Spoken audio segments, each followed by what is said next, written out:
বেরোবো কি করে? তার আগেই তো ত্রিশূলের খোঁচা খেয়ে একদম এল। তারপর কোনোভাবে মাথায় কাপড় চাপা দিয়ে চুটচুট চুটচুট চুটচুট করে শেষমেশ কৈলাসের পাশে গিয়ে জায়গা নিই।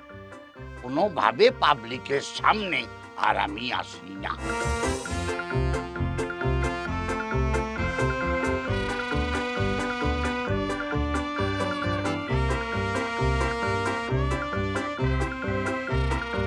পাগল নাকি? প্রোটেস্ট করলে তো পুজোটাই হবে না।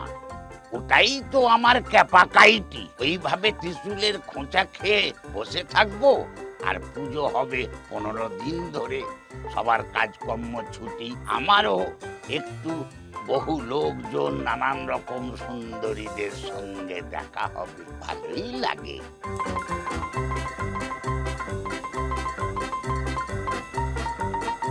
ইজিট হবেই তো।